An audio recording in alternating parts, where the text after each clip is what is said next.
90 minutes from now, we'll be applauding a new double world Formula One champion, the youngest ever, Sebastian Vettel. But experience of this crazy world of Formula One tends to make us less certain of such things.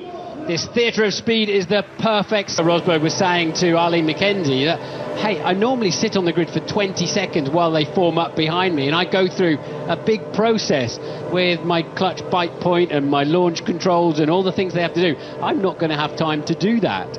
Yeah, he'll be lining up, and as soon as he stops, because there's a small kink there in the run into the hairpin, and you don't realise the concertina effect of 20 cars in front of you. And, you know, Paul's sitting there, grid position 12, great effort in his first time at this Grand Prix track. The fantastic spoon corner, we're seeing them come through there. They'll be warming up the right side of the tyres. Nobody appears to have stalled on the grid. Vettel having to cover very early on against Jenson Button. Button's half on the grass. Hamilton goes down the outside, sweeps through into second place. Button had to lift the throttle as Vettel ruthlessly put him onto the grass and maintains the lead of the Grand Prix. Haven't seen any sign of contact at the back. The two Ferraris with a decent start as well. Mark Webber's right in there. I'm at all pleased about it. What do you think? Well, we need to see a replay. We know the rules. We've spoken at length about them. You're allowed one change of direction. So it remains to be seen whether, I think it's Alan Jones, former world champions, the driver representative in the stewards this weekend, so it'll be interesting to see what his view is. Well, he was one of the most aggressive drivers I ever raced against, Alan Jones. And he nearly collects the back of the Force India there. Trying to make his way around the outside of Sutil, which doesn't work, and presumably, oh, well, that's why he lost even more places then. He had to duck inside the Renault of what must have been Senna. So look at the lead then, 1.5 seconds, the lead of Vettel over... And then move back, take his normal line, so that's why they feel it was a deliberate crowd off the track by Vettel.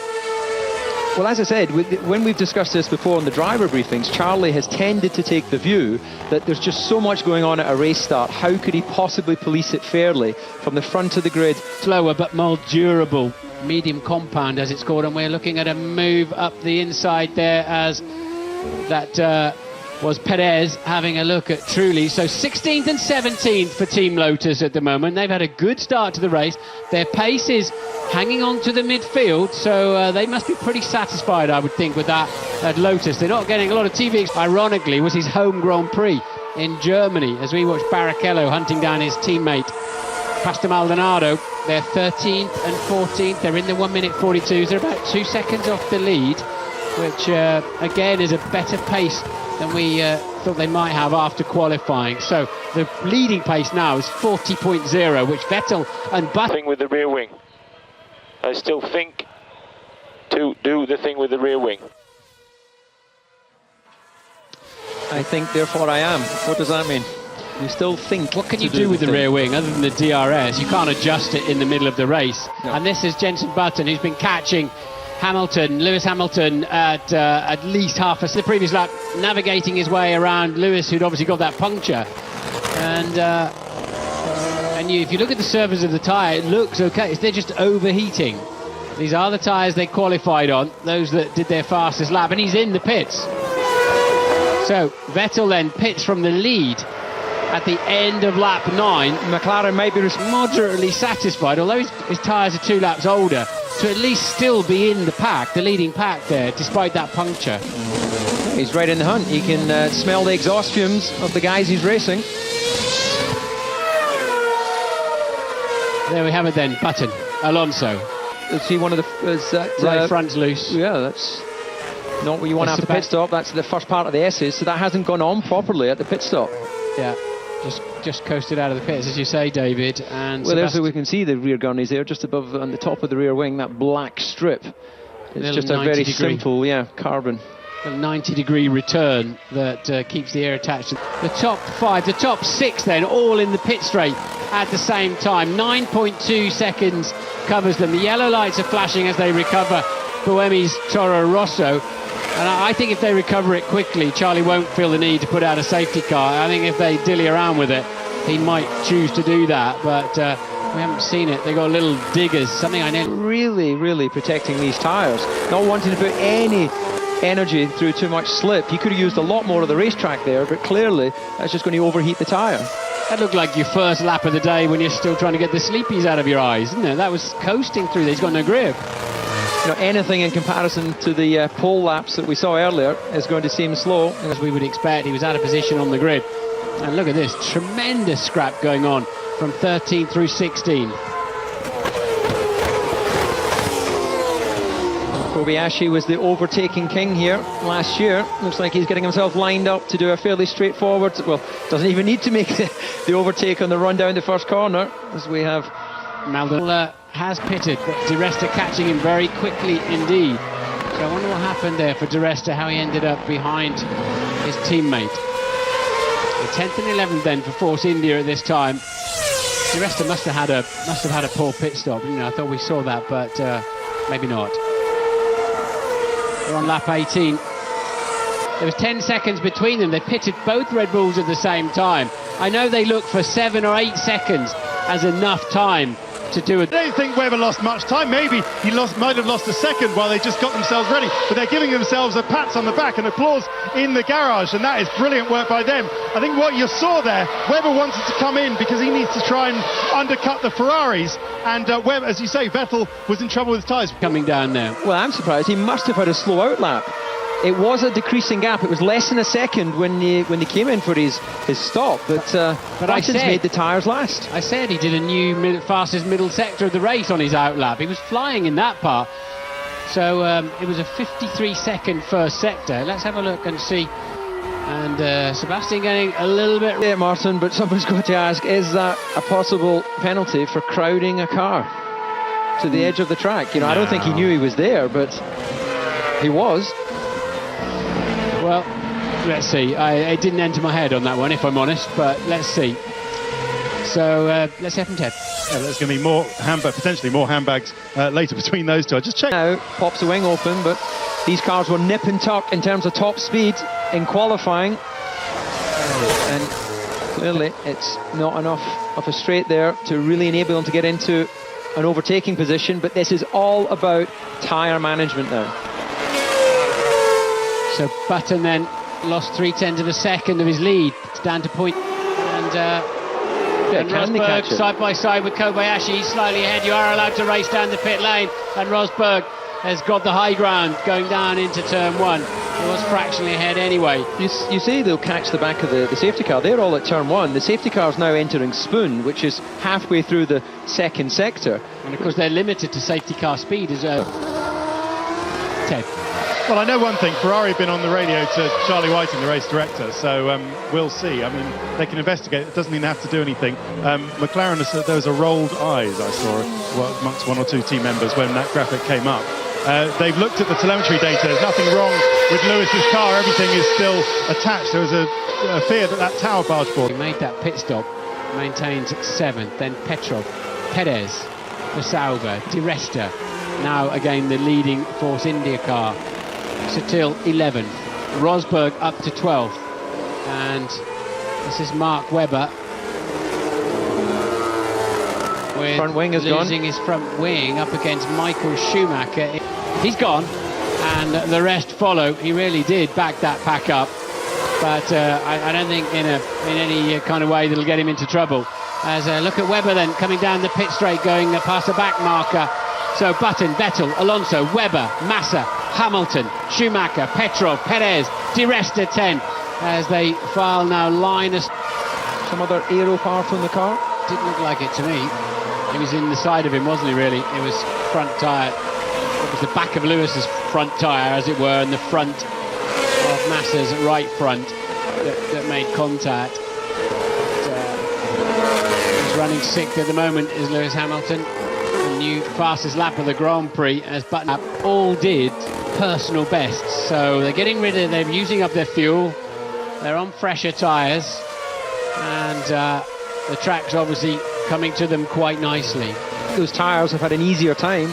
Those several laps we spent behind the safety car.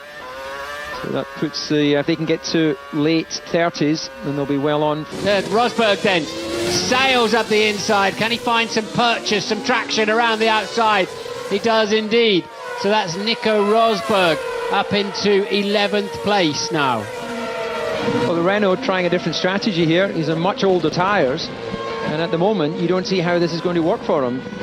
His car's in front, boxing gloves. So there then is Massa in 5th, Hamilton 6th. And the Ferraris don't look altogether comfortable through 130R for some reason. They don't look as if they're absolutely full throttle like the cars around them. Button's lead 2.8. Alonso's caught Vettel by 0.4 of a second in that lap and pulled away one. They've pitted twice for the other two. Now they have to go on to these. Vettel then first to blink on that, and we're going to get into a whole new phase of this Grand Prix now, and that's put him out behind Rosberg. That seems slightly uncomfortable, doesn't it, to pit there and then straight back out, the limiter off, and he's got himself a reasonable amount of clear air. So are they trying to use the undercut, or do you agree with Ted that they've sort of given up on the concept of winning the race? Well, I think that the drivers have obviously taken the tyres as far as they possibly feel they can before they're going to start losing more time on that old option. They're on a new set of primes right now. This is vital information for McLaren. Just keep an eye on the McLaren pit, and they're coming out, so Button will be in this lap. They have to respond, as you said. They had about a, 2.5 second advantage when Vettel pitted. We've got Ferrari out as well, Martin. Yeah, Vettel, as you say, new fastest first sector as Button pits then from the lead at the end of lap 36. Look at this. This is Lewis Hamilton against Felipe Massa down into turn 1. Easily done, DRS open. Absolutely coasted past him. Martin, I think Alonso's got Vettel. Looking just down at the end of the pit straight, let's just see our circuit tracker here. He has indeed Alonso. That's about a second slower than those that are now pursuing him. So absolutely fascinating that what the safety car's done for this race. And Vettel then traffic with Sutil cost him dearly, didn't it? It moved him back from where he was chasing down Button and then behind the Ferrari as well. 17 seconds behind Michael Schumacher. If Michael can keep the gap at under 20 seconds, he should be able to pit and get out in front of them. Maldonado versus Perez. Perez makes it work. The two former GP available to him. So they're running 3rd and 4th at the moment. Michael Schumacher's just done a personal best as Hamilton clears Rosberg. Just in the nick of time, because the gap had opened to 18 seconds. So if that gap had been 20 seconds to our current race leader, Michael Schumacher, then... This then, Vettel all over the back of Alonso. Alonso will not be letting him cruise around the outside. Vettel quite deep, will cut back underneath. There's nowhere to overtake through this next part of the lap, unless the driver in front makes quite a big error. And so Vettel then getting ever closer. That DRS puts him into play, but it's not getting the job done, is it? Well, the Ferrari was on the way into the last chicane, which is where the DRS activation point is. So, you know, Alonso very sharp to recognise he could use full advantage of that. What about... That's a great camera angle. It shows you just how elongated and how compact some of the corners are in the layout as they are. Well, he's cruising at the front, and meanwhile we've got Michael Schumacher catching Lewis Hamilton. He was 0.3 quicker on that last lap. There's only 1.3 seconds behind them, so let's keep an eye on that battle. Schumacher's got a great chance of... Axel. Yeah, and Paul Di Resta then under pressure from Vitaly Petrov. He's going to have to sweep in there and defend that place. Di Resta now down to 11th. He's lost out to Sutil on this lap somewhere. And Rosberg right on the back of them. So that'll be for the tail end of the World Championship points that they're fighting over. Triggered by Petrov getting wide just before the entry to Dunlop Curve. Di Resta must be struggling with tyres or some kind of problem. He's falling away rapidly now. He was catching like crazy, and now all of a sudden he seems like he's got 7 reverse gears instead of 7 forward ones. Something not right with Paul Di Resta. Earlier, so Michael does have the benefit of fresher tyres, but is he going to be able to hold on? So to remind you then, if the race finishes like this, Vettel will be the world champion, and Sergio Perez up in 8th place. He's had another one of those races where he pits one time less than everybody else. Seemed to make the absolute most of them and kept his pace up as well. He managed then in one of the pit stop phases to get ahead of Sebastian Vettel, who got held up in traffic, and that's how they've ended up first, second and third, but he's starting to close in now on Jenson Button in the second and third sectors of the lap. Michael Schumacher be delivering it now. He wouldn't be letting Alonso get that close. Vettel still keeping very much a watching brief. Button under pressure in the closing stages of the race. Well, you've got Alonso within DRS range. Alonso will have his engine turned up to absolute, give me everything, qualifying spec. Has he saved enough fuel to be able to use that? Armour class lap, his engineer would have been telling him, and he responds, opening that gap up to 1.2 seconds. The 5 world champions that are on this grid are all in the top 6.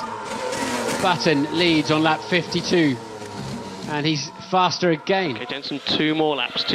This pace gives up. He's probably got the 3rd fastest car on the grid, you'd have to say, and he's still right in there, still trying to punish Button before the end of the Grand Prix. And Button then gets traffic of Antonio Liuzzi. That was close. Right. That was too close for comfort. Yes. Whoa. You know, the other thing as well, of course, in this inter-team battle, the battle for the mechanics, presumably Jenson has stopped there because of a fuel issue. You know, not enough fuel to complete the lap and then have the amount of fuel that the FIA need. Thank you so much. Every single one. Every single one.